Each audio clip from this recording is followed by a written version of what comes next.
everybody. Just hanging out. I'm just checking the phone. You know how I like to do. Just to, oh, look at that. Got my own commercials happening. That's right. I'm making a half a cent on this live stream today. Awesome. Well, let's turn the volume down. Looks like everything's good to go. Good to see everybody. Already, it's got some chat jumpers in here already. This is fantastic. Man, great to have everybody here. We're going to have a fun time today talking about all different sorts of stuff. Anything you want. Nothing is off the table. But we're going to do kind of a year-end review. We'll do a little preview of a lesson I'm putting out on Sunday, because I'm not launching a video tomorrow for obvious reasons. And talk about this great new guitar that I've fallen into. Really, really having a blast. Great to have everybody here. Look at Jesse and Michael and Jim and Drew, Steve. Sound check, everything seems to be okay for you guys. You know, you probably tell me the guitar is loud, so I'm going to turn it down now as we, yeah. We got Bob. Merry Christmas to you guys. More great lessons for next year. That would be an awesome present, Francisco says. And that's coming. There's so much more coming. Thanks, Michael. Appreciate the sound check. We got BB, of course, is helping us on Christmas Eve, and it's late where he's at. And I'm just going to get a quick tune going on here, because I've been jamming this morning.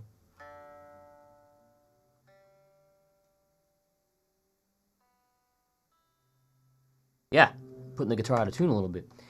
Yeah, so anyway, look at this. Check this out. This is a 59 Murphy Lab Gibson Les Paul.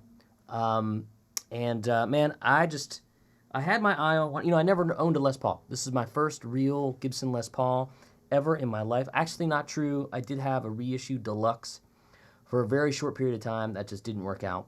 But it wasn't a dual hum, you know, kind of aged. It's an incredible guitar. I've sold the farm to get it.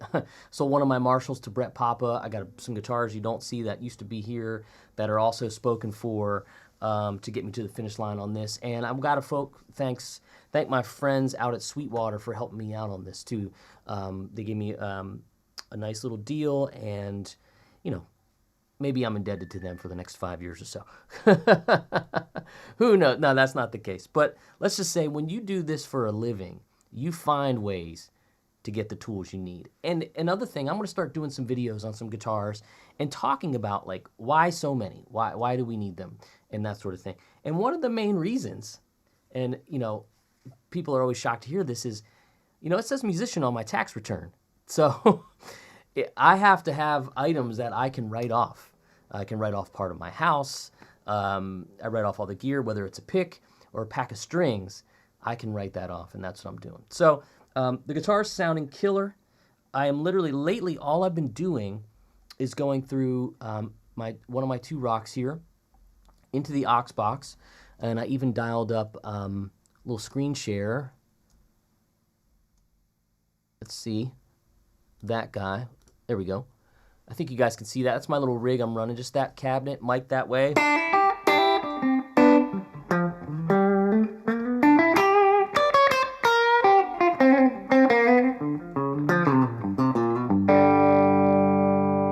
Just kind of a lightish gain sound. I put a little... oh, I'm hitting the wrong button there. I can put a little delay on and do a little... I have like a 300 some millisecond. I've been messing with some little longer times lately. Let's see if I can match them up here. Pretty close. So I usually do a slap echo, but also what I think, you know, I'm kind of going more for like the Van Halen thing, where it's one repeat, but it's longer. And not that I'm trying to play Van Halen.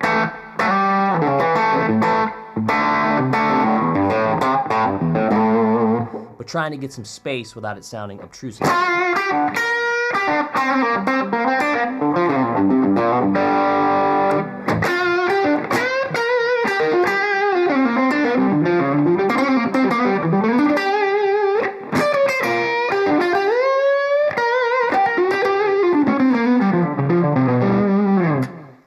sometimes you just get inspired. Man, I'm loving it. It sounds really, really good. Let me take some of that delay off. Actually, I'll just leave it on. What the hell? But man, thanks to everybody for stopping in. John Borelli says he's up there in my old stomping grounds of Pittsburgh, PA. It's been a long time since I've been back. Thomas Moore, thank you so much. David Cromwell, treat yourself to an Epiphone. Awesome. Epiphones are pretty darn killer for the money. Absolutely. I'm pretty happy with the way this one's working out. Man, a bunch of new folks here. Thanks, Jay. Thanks, Keith. All kinds of folks. Man, this is awesome. I didn't know if you guys would be like, up for a Christmas Eve, but I figured maybe some people are drinking some cranberry. No, what was that cranberry? Apple cider, maybe some hot chocolate. Eggnog later or today. Who cares? And Jeff McErlane joins us. Hopefully Jeff is feeling better. Jeff has been sick a little bit, and we need him to get better so he can start getting back to teaching you guys as well. Let's see. Oh, and your Fiore is just in today. Whoa, Thomas, that's awesome. BB's got all kinds of links that he's going to be kicking up too. Links to my courses, links to my Sweetwater affiliate. So if you're interested in buying a capo or a bag of picks and you want to help out the channel, you can use that link. Or if you want to buy 59 Murphy Lab, you can also help the channel out that way too. Angus Clark, oh my goodness, he knows a thing or two about Les Pauls as well, and he's an awesome player and instructor and all-around good dude. Met him many years ago down at True Fire, and this whole guitar community is pretty intertwined. It's with lots of good people, so I'm pretty happy, It's a pretty great guitar.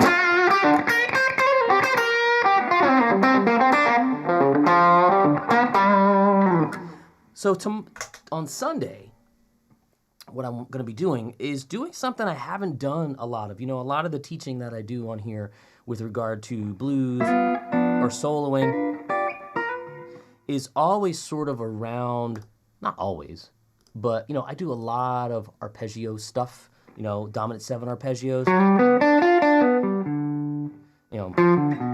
all that kind of stuff. But I just made this simple thing to take someone from beginner to intermediate, essentially. And I think the way to do that is just take the piece of that dominant 7 arpeggio, which is just a triad. And before we get into that, one of the things I wanted to mention was that, one's learning, in my opinion, is like kind of just dumping everything into a bucket or dumping, a bunch of stuff into a soup. You can stay on one path for a long time, but you're eventually going to go and learn something else, and it's going to all sort of, join together at the point to be the way that you sound. And lots of folks, will start kind of with their typical minor pentatonic scale. And what's great about that is all the answers are there for playing blues. Blues, rock, you name it, metal, all kinds of stuff. And then some folks will say, well, what's this major pentatonic I keep hearing about that's, sort of more, it's not as bluesy sounding as a minor pentatonic scale. And there's a lot of reasons for that, which we won't go in. But then a lot of folks will say, okay, well, I know this now. And folks will see that and kind of combine them.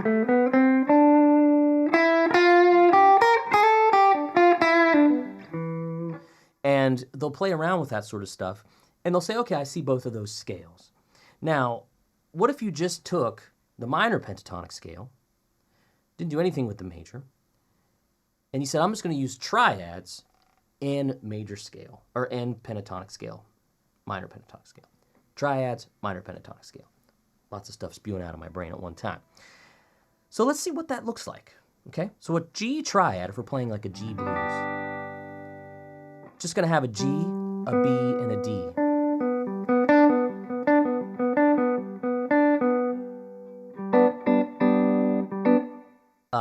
Now, I saw a question that completely shocked me, so because I was just talking to somebody about it. So you take that G triad, see that, okay? Also, you can extend it up to here and down. there, because it's G, B, D, G, B, D, G.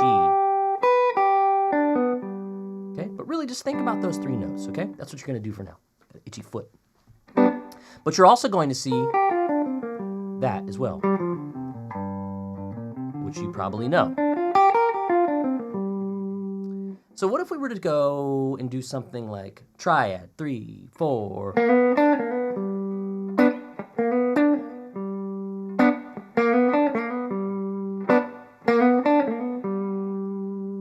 Okay, so there's our triad, those 3 notes. What I'm doing is I'm kind of sliding into the 3rd note, which is a very favorable note in your triad. Because if I do that, it's going to sound a little too sing-songy. Over top of this, might not sound the bluesiest, okay? But there is sort of a quality to that we want to sort of explore. So we take that 3rd note, we start on it. Now we're going to do that again. And let's add a minor pentatonic note to it. Maybe that F on the 2nd string. That's a legal pentatonic note, right? So we got triad, half a triad, minor pentatonic. Let's try it again.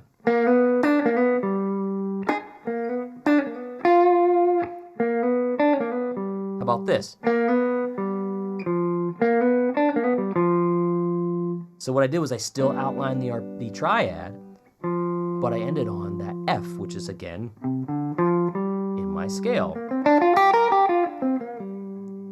So now you got a C7 coming up in the progression. We can do the same approach.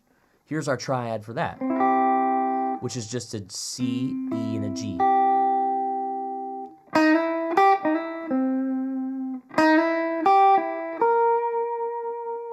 This is also really training your ear, too, to hear that note that's often called the flat 7 of the chord, because the triad is the meat and potatoes of the chord. It is the true ingredient, right? So you have C, E, and G. Same thing you have here, but just in a different way, a 3-note variety. But when we add that B flat, that coincidentally just happens to be in that G minor scale, G minor pentatonic scale, we have another really great answer. So it's like kind of major, kind of bluesy, right?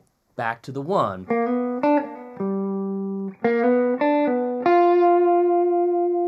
Right, now we can go to the 5 chord, and we can do the same thing. Now check this out. The reason I'm using these arpeggios is because I'm right here in this small area, and I'm not jumping around, which I could do in a moment and show you how that probably won't sound as cool. Okay, so what we'll do here is we'll go F sharp, A, D. Now this is your triad that's inverted. You'll often hear like those kinds of sounds. Okay, and that's where that comes from, this little triad right here, which is the F sharp in the lowest portion of the strings there, because that is our inversion. That's the 3rd of the chord, the 5th, and the root. So it's flipped upside down, okay? Yeah, we could go, or, but we're playing the blues, not Christmas songs.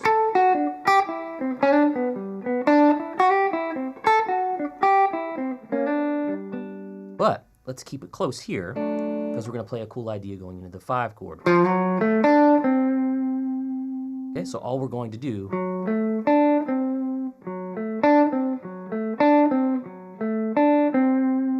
same thing.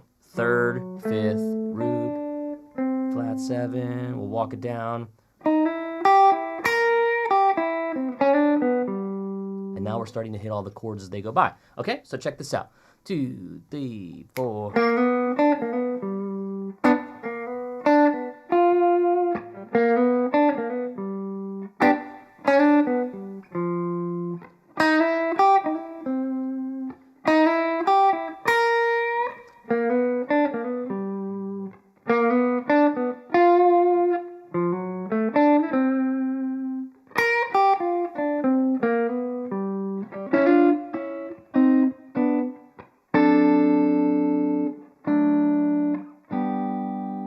So very simple triads to kind of get the point across. You could do that a number of ways.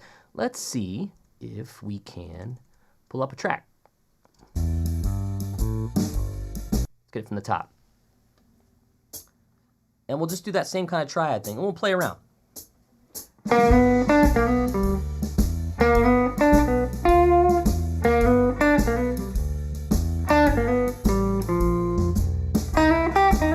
Triad. Pentatonic.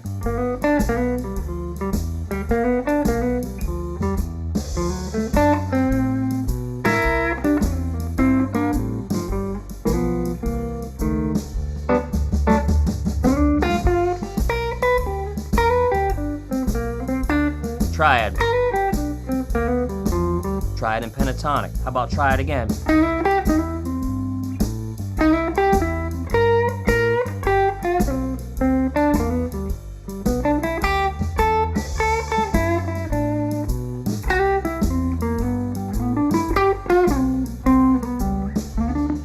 Let's try it up here.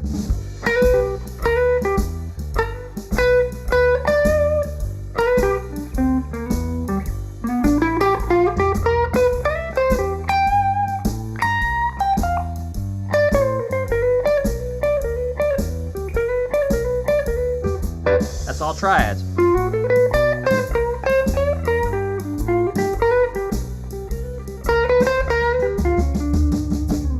Just simple, right? Really simple. Now let's talk about, got some questions coming up here I want to jump on. Gotta move this. I put my feet on a stool. My feet were starting to get tired. So we got those triads there. G, C, D. You know, as we move up, they're everywhere. C, D, G, C, D, G.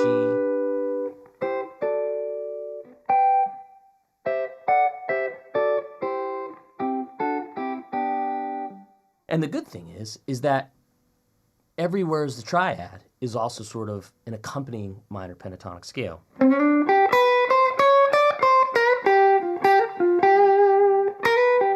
So maybe we have a triad, a G triad here. Just that triad gives me pentatonic 2, pentatonic 3, maybe here. So there's triad, pentatonic scale.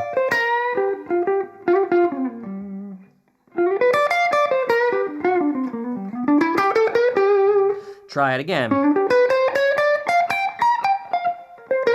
So it's triad scale, triad scale. Use it as a springboard. I would teach that a lot with my normal like arpeggio, lessons and that sort of thing. But I just think as I start to muck with triads a little bit more, for the student that's just getting into that, it's a little more easy to understand maybe. And for me, a little more melodic. Like maybe I take that track again. Let's try it again. And maybe we can start to kind of limit ourselves. Sometimes when we put the leash on, it's easier to play. So we'll play.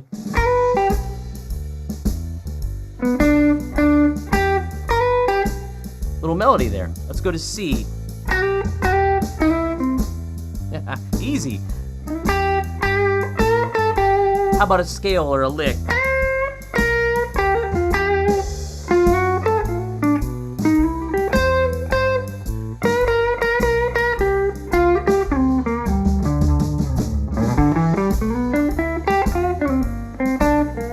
So that immediately takes a different flavor because I'm using scale licks. How about arpeggio or a triad now?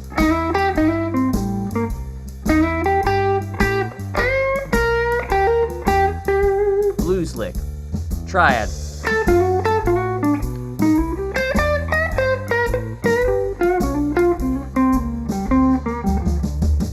So instant melodies are created when you're targeting less stuff, because a lot of people see this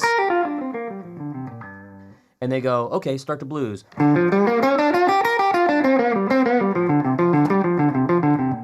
And they want to play a solo like that. Well, they're like, well, why should we use all those notes when we can just kind of play triad scale?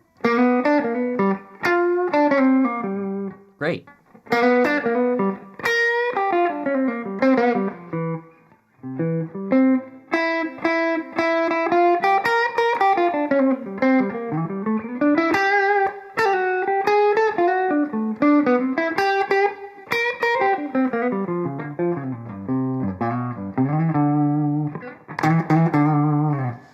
So we can take all those little ideas, bounce them back and forth. That's the gist of what you're going to get in the lesson on Sunday. But we got loads and loads of folks coming in. I'm going to jump over to the phone, see what we got. Oh, we got a bunch of people in here. Awesome. 78 of you. Love each and every one of you for being here. Thanks, Bill. I'm going to go backwards through the chat. Isaiah says, was just working on this last night. It's also cool how my brain was starting to see how the triads from the 4 and 5 are intertwined with it. That's a big deal, for sure. Oh, I got a super chat from Jeff Mackerlane. Look at that. Dude, thanks, man. I will buy a cheap bottle of wine in your honor. He's the man. Jeff and I literally talk every day. And it's always about guitars and dogs and stuff like that. Love when people from the UK are here. Love when people from anywhere in the EU. Jordan Steele says that. I explain things so well. Thanks so much. Appreciate it. Thanks, Jay. Let's see here. I have such a hard time with the fact that the major and its relative minor all have the same pentatonic patterns. Timothy asks that. And that's like, you know, a tricky one. One thing I do with that is to always try to play root to root. So, for instance, if we're in A minor pentatonic, you know, you got to think to yourself, I can use scales. I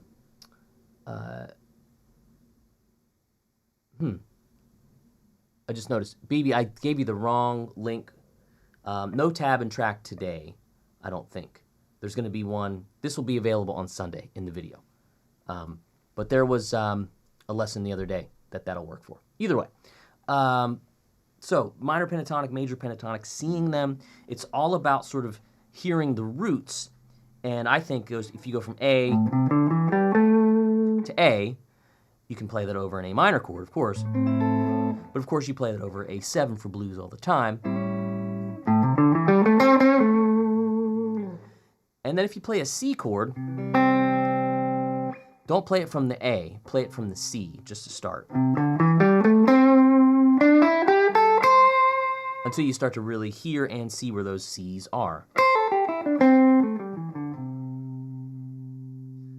One of the things that I used to always sort of relate to that relative minor stuff was when I would play, there's that song, Love the One You're With.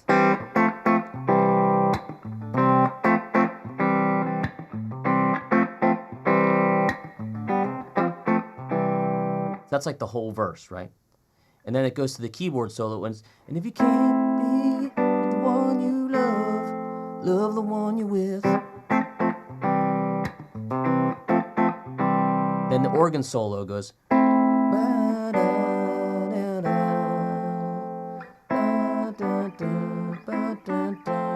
So it does that for 3 times through, and then it'll go back to.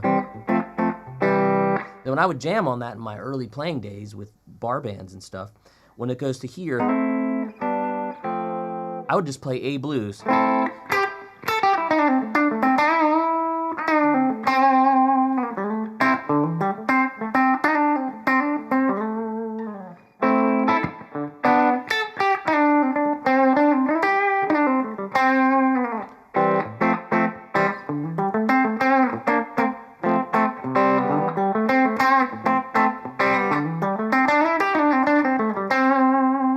Same finger movements. I'm just kind of let my fingers do the walking.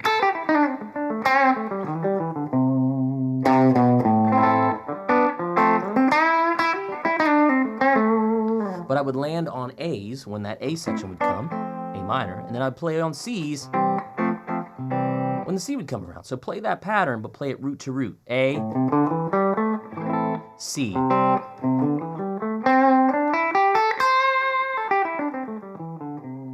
Also, look for songs like the Allman Brothers are a great band to kind of do this with because they play so much in the major pentatonic world. Like.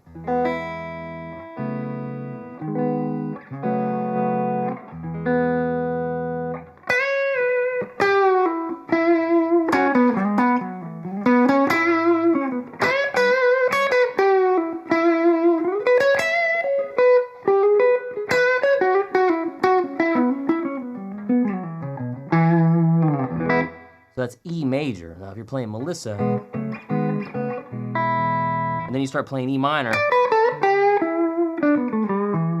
it's just not gonna sound right. So really try to find songs that are more major driven that will help you sort of voice the scale. Let's see here. So Thomas Moore, which lesson is the one he's covering today? So Thomas, a little bit of a mix up there. The lesson I'm playing today, we're just talking about triads in the blues, and I didn't have a chance to get the tab and track up, but it's going to be available Sunday. This lesson that I'm kind of loosely teaching will be in a full-on YouTube video Sunday. So jump back to that. Look at this. David Cromwell says that we're his favorite online teachers. Learned so much from her courses and streams in the past year or so. Well, I appreciate that, David. That's awesome. Great photo, by the way. Awesome. A lot of BV love, as there should be. Always helping. Yeah, Santa is coming to town. Santa came to town a month ago. Helped me out with this guitar. Steve H says, this is what my teacher's getting me to do. So good to see it used effectively. That's awesome. Just keep working those triads. They're everywhere. You know, they're in all sorts of different spots. You know what I mean? You can play a C triad or a G triad here, starting from the 5th. Let's see. You know, you could do a number of different things. But, you know, in blues, you know, some are going to be more effective with regard to the fingering than others. You know, so that's another thing. Yeah, I got my Buddy Holly shirt on today. I'm running out of like good t-shirts now because I wear them all the time and then I wash them for sure. But I'm surprised nobody asked, how does this compare to the PRS? So let's check it out. I got the 594 here. Now, the thing about the Murphy Labs that kind of make them special in most custom shop Les Pauls, the thing that I hear and feel the most, aside from the pickups, is the nitrocellulose lacquer. This is the best way to do it for guitars, in my opinion.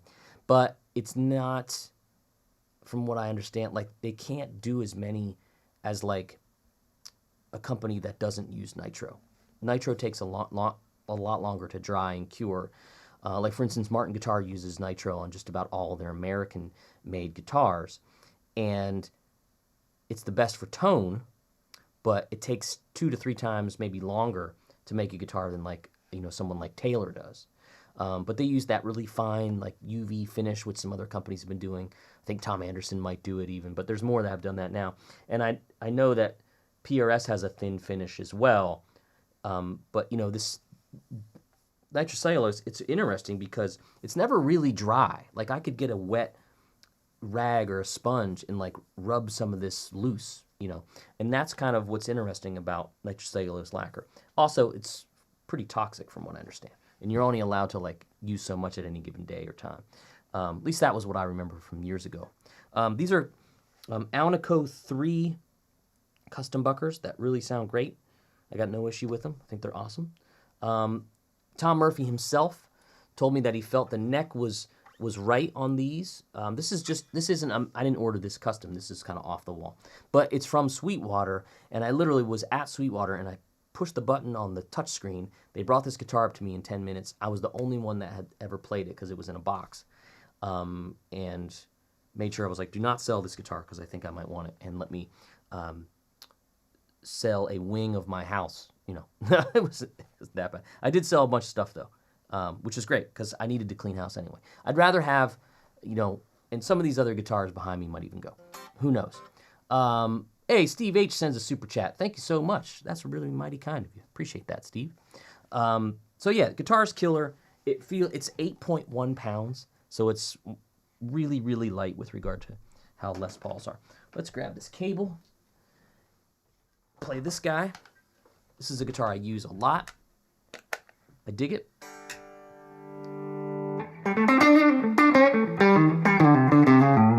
Also sounds really, really good.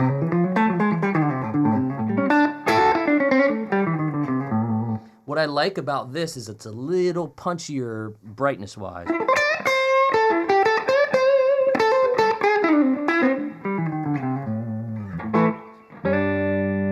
this before, but it wasn't as satisfying.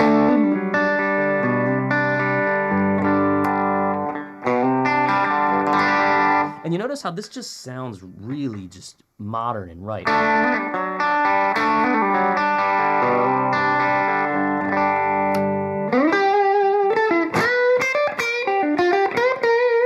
actually like the way this one's set up a little bit because I did it more by myself. That one's set up really, really great. Just a little low from here.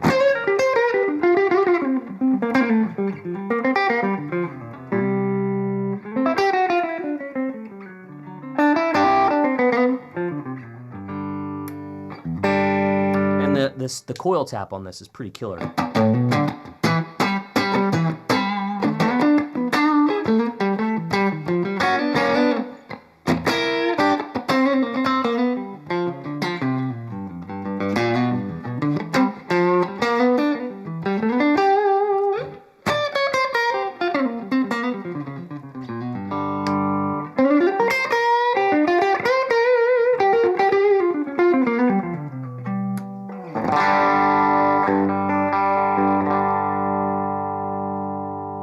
See here, where's my delay? There we go.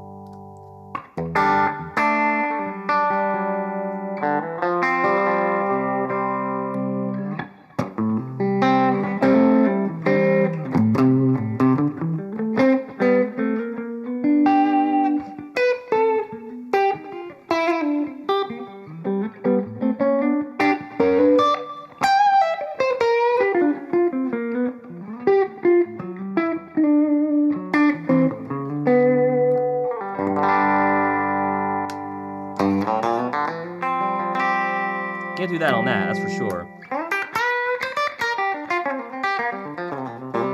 So versatility-wise, the PRS probably has it in some ways, but man, killer.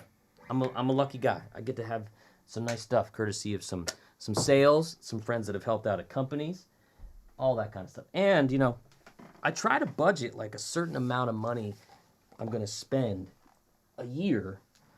And this one came at the right time because of tax time and all that sort of stuff.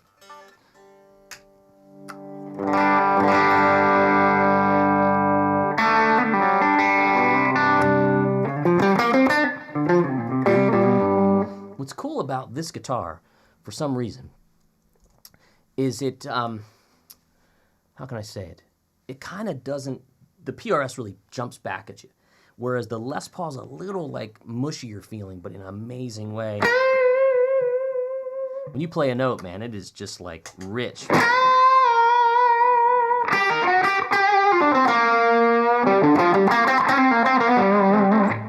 Let's play in a different key for a change.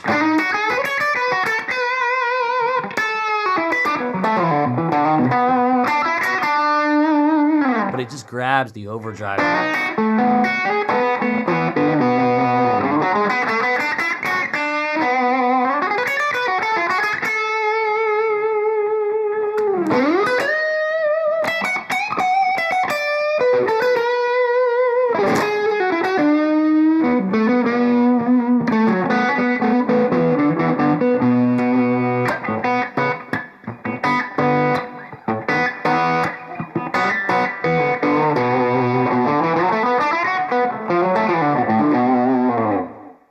Crushing.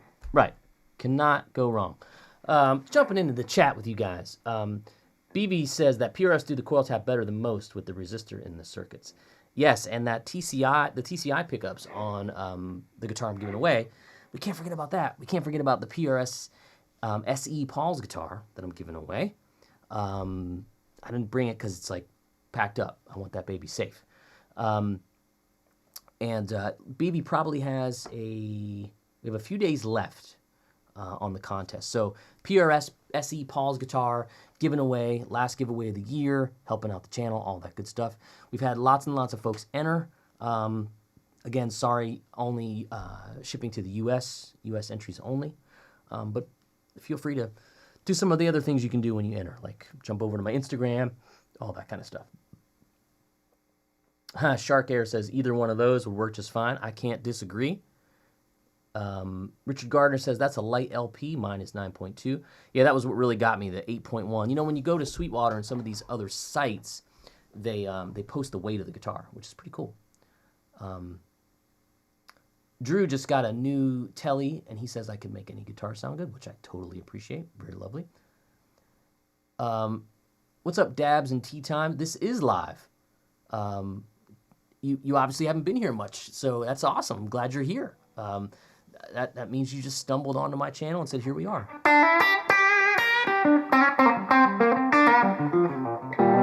So Shark and Air, look at the chat right above you. BB posted a link right there. Boom. You can also, look at this. I got all this fancy stuff here. Look at that. Yeah, so just having a blast. Look, I'm going to get back to, I'm actually really excited for 2022. Drop in here some notes about what you might want to see me teach on too in 2022, because a lot of stuff is going to happen. I'm going to have my new lesson platform will be started up, my own site. I'm not going to release anything other than saying it's going to happen. Hopefully February at the earliest is when it will start. We're going to do a little fun course launch for it. And I'm just going to keep dumping stuff in there all the time. But I'm also going to make courses too. So if you want to subscribe and get all the material, great. Or if you want to get individual courses, you can do that too. Kind of like my own TrueFire or my own Udemy. All right. So you guys have been so supportive that it's like, okay, now's the time where I think I have built enough of a subscriber base where I think everybody's going to want to follow what I do. So rolling the dice, and I think it's going to work. Would a double cut PRS sound similar or different, and how heavy was that single cut? This single cut is definitely heavier, but not much. It's under 9. Actually, one day Mackerlane and I were kind of trading it back and forth, and I think both this and the Grissom are somewhere between like 8.5. So I got some pretty less PRSs, which is great. The double cut would probably take some weight out of it. Yeah, for sure. I would imagine. Why not? And they sound great. They really, really sound great. The PRS is kind of its own thing. It's a little bit more mid-forward. It's not like a Les Paul, sort of its own animal, which is cool. The SC Paul's guitar is very nice. It sure is. And Drew Dietz just got an Epiphone Les Paul 100 series, and he set it up for slide. That is killer. I'm thinking about setting up a guitar for slide as well.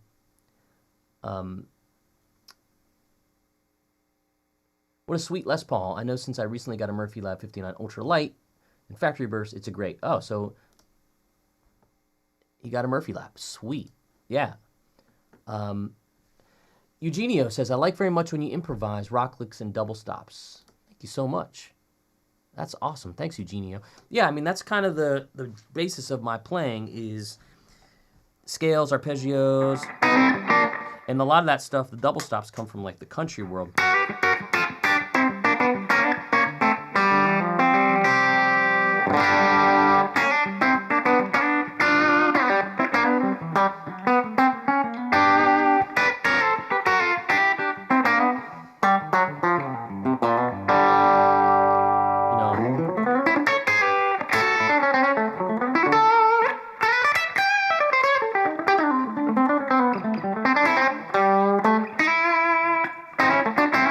Fun stuff, fun stuff.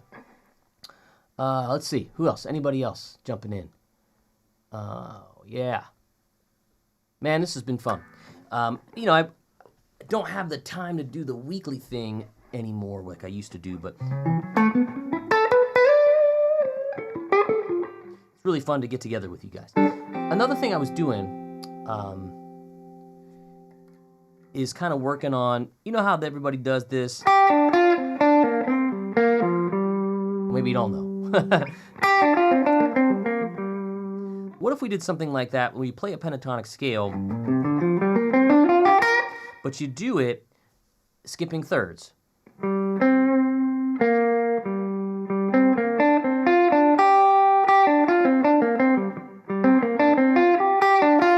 Could be a fun way to kind of start exploring the pentatonic a little more. Maybe you have something that's like...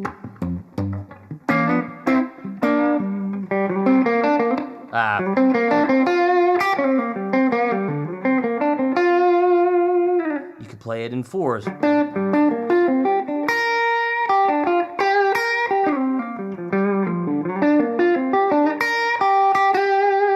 What I'm just doing there is taking one note, counting up 3, 1, 2, 3, and playing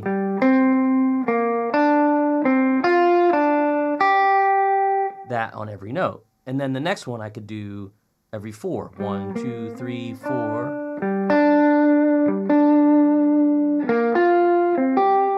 So you can create little fun patterns. Maybe I'm always looking for ways to kind of warm up that'll be fun, as opposed to just the normal stuff I play.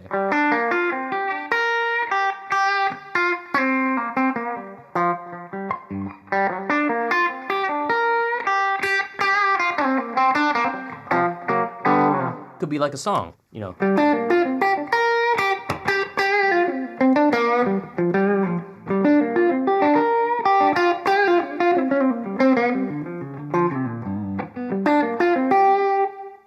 Something else fun you can do. It just popped in my head because I was kind of starting to dip my toes into getting my hands to do different stuff than they're used to doing. That's a great thing because you kind of like challenge your muscle memory, your motor skills, all that kind of stuff. So I'm always trying to expand and, you know, hopefully expand in the playing and not in my waistline. I'm kidding. Actually, I'm not. You're welcome, Thomas. Jim, good to have you, Jim Clegg. Can you tell us more about your new EP coming up? Man, I'd love to talk about that. So, real quick. There we go. So the EP, I said, you know, I want to record some blues tunes. The easiest way to do that is to play songs that you didn't write, right?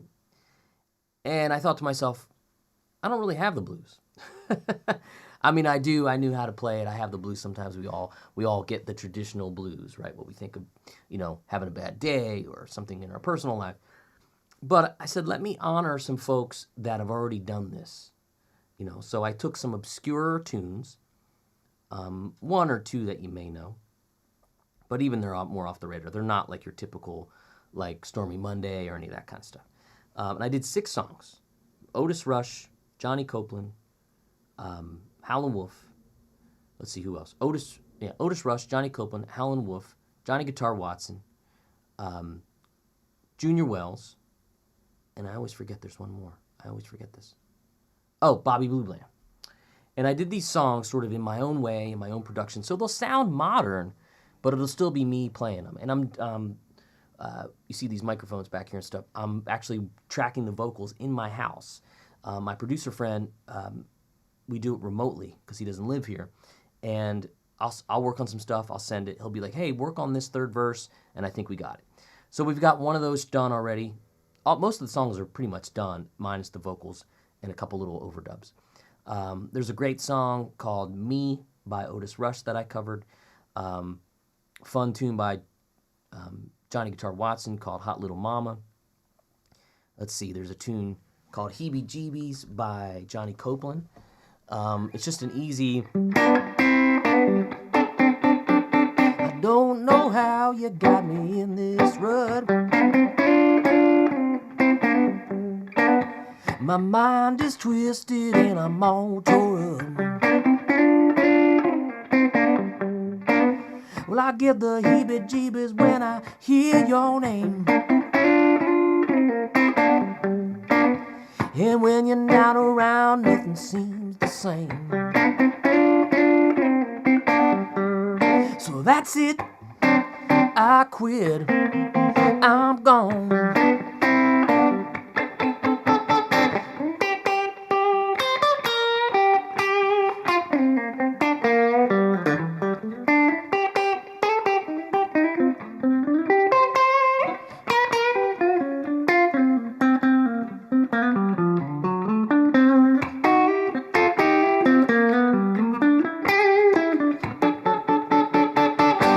So it's stuff like that, right? So estimated release date, Jim asks. I'm looking for April of next year. That would be if all the parts can kind of get aligned. If I can get the vocals done by February, get it mixed by March, we should be good. Yeah. Let's see here. Old Dog, good to have you in here as always. Been using the pentatonic pattern a lot since I learned it from you in a previous lesson. Awesome. Thanks so much.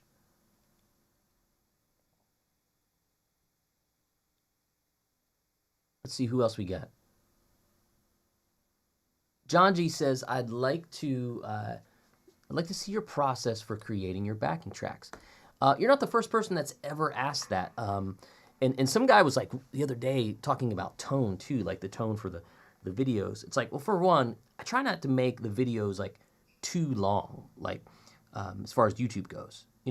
14, 15-minute chunks is what generally most people have time for, if that nowadays, which is crazy. Oh, did somebody give me a thumbs down? I'll take the thumbs down. It's all right. Anyway, where was I going with that? The process for backing tracks. I usually will take a drum track, whether it be a computer or driven one, like one that somebody recorded and it's a loop, or a performance that I create a loop out of. I've gotten some great drum tracks lately from the great drummer Stanton Moore. I just bought a pack that I haven't even downloaded yet from Kurt Biscara, and my friend Desmond Davis, who lives here. He's a great drummer in town. He just did like 4 tracks for me that, just different grooves that I didn't have. And when it's a real player playing the grooves, it can, even though it's stuck to a metronome, it'll flow and it'll feel more natural sometimes than just the computer-driven grooves. Yeah. Thanks so much, Denny. Appreciate you being here, Denny. Look at that. Greetings from the Ukraine. Wow, we got you all the way over there. Amazing. Golden Age Blues, Richard says. Man, you guys are giving me some some thumbs down. What's going on, man? Hey, Dave, look at this. Dave Winker. Dave, we're talking about you, man. This is my Sweetwater guy. Dave and the folks at Sweetwater helped me out with this guitar. You should definitely go and see Dave. We got my affiliate link in there. So if you buy something, you can reach out to him first, or you can use the affiliate link, and it helps out the channel, and it helps out Dave. Dave's super knowledgeable dude, really lovely cat. Happy to have you here, brother. Any touring gigging coming up for 2022? I have little to nothing on the books. To be honest, I need the time to finish the website and the record. So that's, I'll probably do some weekend stuff here and there, and I'll try to do something local as well, which is going to be great. So thanks, Dave. Great to have you, buddy. Hey, my buddy Vito is here. Awesome. Merry Christmas to you. I can always tell the people that come over from Instagram. But I'm going to cut it off here in about 10 minutes, let you guys go, enjoy your time with your family. And I just wanted to jump on and say, hey, let's talk about also anything cool that happened to you. Or I put out, 3 courses this year. We did Complete Blues Volume 2 with Brett Papa on sale, 35% off on Brett's site. Brett is launching a site personally, end of year thing, or end of year sale, not end of year site. Yeah, so, thanks, Joe. No thumbs down, he says. Sweetwater closes at 4. You better hurry. So talk to Dave before 4 p.m. I believe they're Eastern Standard Time. I did a What's on Your Pedal Board segment with Sweetwater. It's going to be really cool. So I did sort of like a desert island pedal board that I use to take on like country and pop gigs. That's going to be coming out on the 30th. I also have a video with Premier Guitar that's coming out. We did a Johnny Winter lesson where I did kind of like a really fast jump blues kind of thing. And I did the licks like that where he's kind of blazing fast.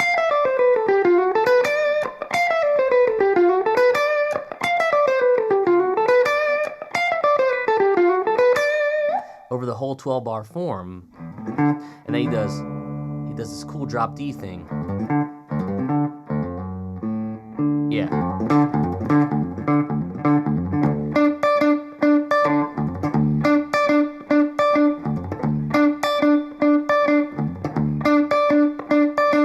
So it's one of those great things that the band's going that fast. 1, 2, 1, 2, 3, 4. Oh, I gotta start on the top one first. 3, 4, and 1.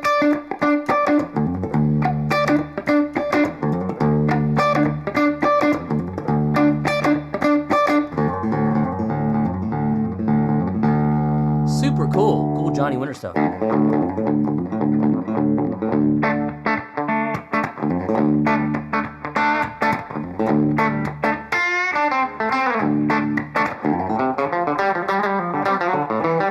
Yeah, whatever you want to do.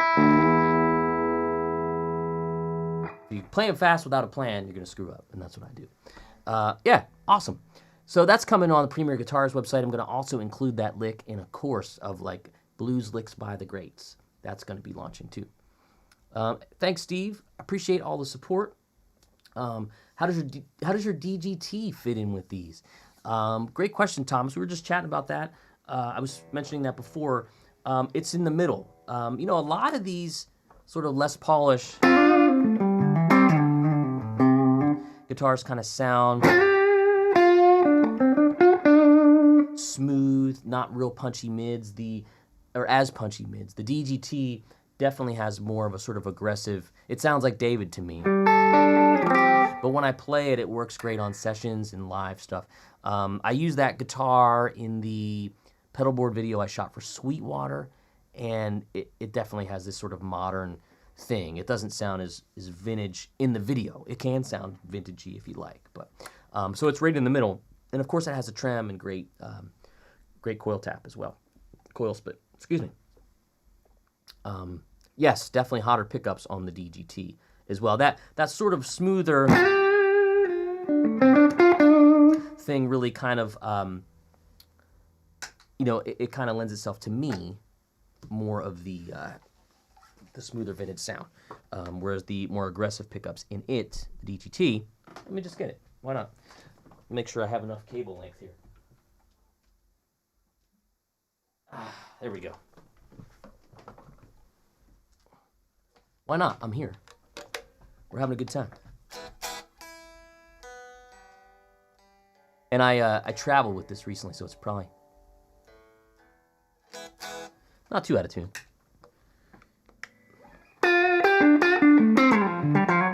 Very clear though, right?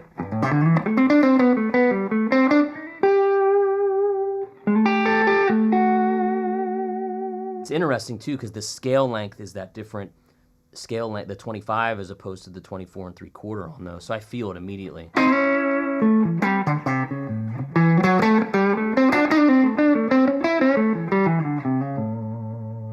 Sounds great. Let's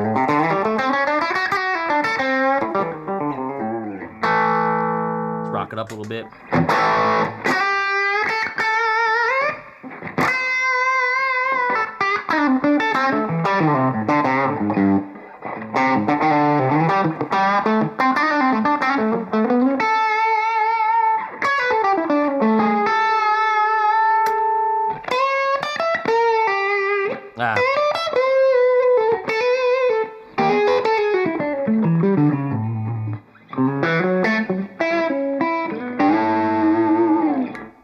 Great guitar. Do the coil split deal. Take a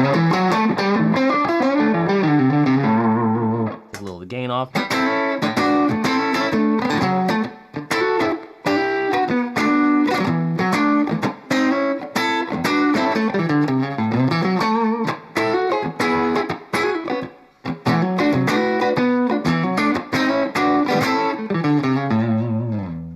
One thing that's always funny that I think is great about the DGT is it's pretty interesting. The bridge pickup is volume is first, and I would think that's David's thing for maybe playing back there a lot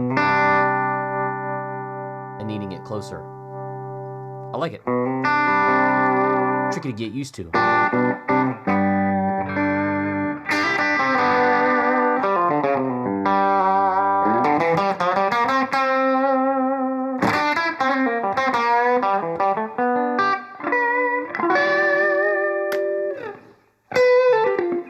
Let's see. Let's play something nice here, Corey.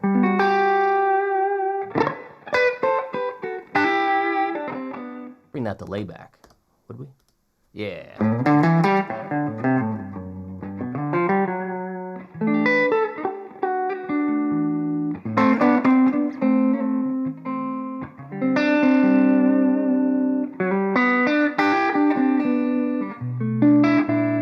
I haven't prepared any Christmas songs.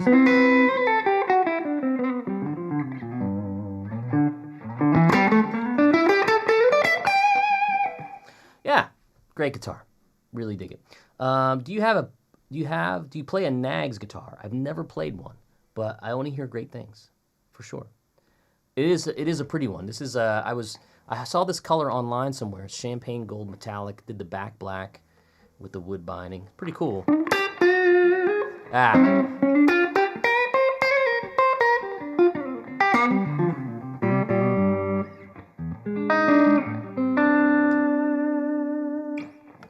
Love it. The trem is great. Stays in tune like crazy.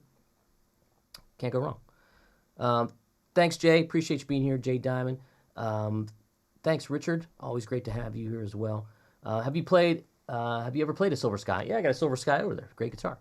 What do you think of the rumor that PureS is creating an SE? I have not heard anything, but, you know, everybody's asking for one. Everybody's asking for a Silver Sky SE.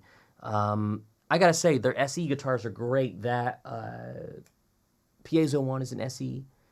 The SE Paul's guitar is pretty fantastic. Yeah, so there you go. Let's see here. Why do Nashville guitarists use humbucker guitars more than Telecasters? Hum when recording, a tone thing? I'm just stuck on Tellies. Gosh, I will say that a lower output humbucker guitar fills up the space in a really beautiful way. And a lot of, you know, the music in Nashville now is not, you know, twangy chicken picking. It's almost as if those days are totally gone, you know. But you'll hear a lot more of these sort of,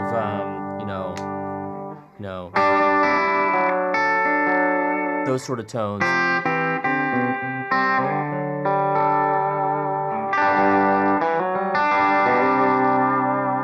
You know, and a lot of time these bands that are going out now with these newer artists, they only can afford to take one guitar player.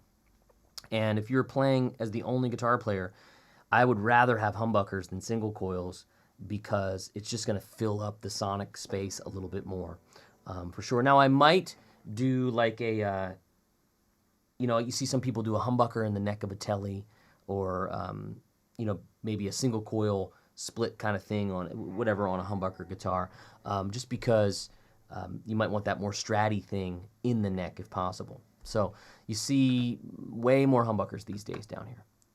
What's your favorite overdrives these days, and what's a good pedal to thicken up a Strat? Good question. You could do anything from an inexpensive GE7, you know, Boss EQ. That would be cool. There, you know, when you're talking like clean boosts, that could be a cool way to do it. My favorite overdrive of all time, Greer Lightspeed. It just sounds like your guitar bigger, louder, like your amp's been turned up. But there's so many of them out there. And you can always, if you have a question, you can always email me. I love talking gear and shop and all that stuff. But there's plenty of other stuff like, you know, gosh, you know, stuff that like JHS would make. I'm just blanking, Dunlop, all those kinds of things. I don't have enough Dunlop pedal. I think they make great stuff.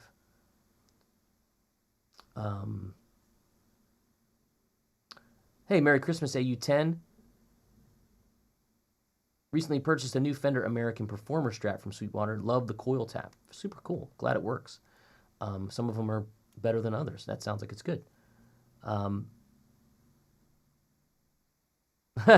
Dave Elke says, ripping that chicken picking like it's nothing to you. I'll tell you what's funny is I was on this gospel gig 2 weeks ago. Or was it last week? I don't even remember. And, you know, they had this song, you know, and it was funny because it's like folk gospel. And it went, let's see if I can do it right.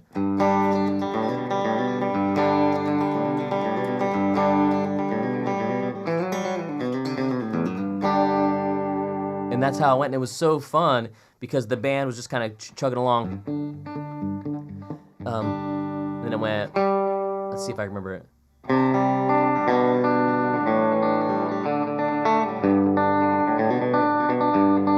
And I was able to go.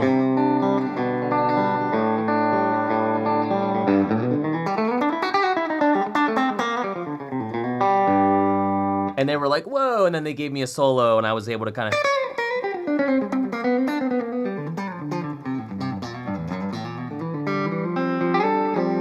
do all that kind of shit. It was really, really fun. I love that Vito asks, how's your abilities to solo over... Oh, that's the wrong one. To solo over Maiden Voyage. Well, I haven't played that in a long time, and it would take me a while. But, you know, you're probably asking because of all those, like, sus-type chords and the fact that I saw you working on it on your Instagram. See? I'm paying attention to you guys. Paying attention. It would take me a while to kind of jump back into standards of that variety. But the old Jamie Abersole book that was Maiden Voyage, it had that in there. It had Cantaloupe Island. I think it had Watermelon Man, all that kind of stuff. That one was always tricky. I don't play with that stuff particularly well. Did you ever make a video about the Novo? I did not. Thanks for reminding me. I do have to do that. I have this thing that I want to do. If I can find this, it'll be a miracle. Check this out. Documents. Where's my documents? You guys will love this. I can't find it. Oh, wait, hold on. Nope, that's not it. I have this, like, cool thing I'm going to do called guitar tours and, like, pedal tours, you know, and just kind of go over, you know, different guitars in here and, like, what their purpose might be. But it's like I can only probably pump out 2 videos a week at most because it's pretty laborious. Yeah. But, yeah, I should definitely. I got some puppies crying in the back. They've been alone for a little while I'm in here doing this. So, I'm going to have to take care of them. But, you know, you guys know how to find me. If you haven't subscribed to the channel, please, please, please do that. The short goal is 40,000. Love to get to 40,000. That'd be awesome. 37.5-ish we're at right now. No pressure. Hit the like, hit the thumbs up, all that good stuff. BB's got loads and loads of links in the chat. You can always come back and check those out. Or, of course, you can contact me via my email, and we can talk about courses and, you know, gear and all that kind of stuff, right? But to all my folks that are here and have been faithful throughout the past couple of years and all, thank you so much. I hope everybody has a great, great holiday. Had a fun time just hanging out and catching up with you guys. We'll do it again for sure. Lots and lots of really, really cool stuff. Happy holidays, Merry Christmas, Hanukkah, whatever you're celebrating. I hope you have a great, great time with it. And thanks so much for being here. All right. We'll talk to you all soon. Take care.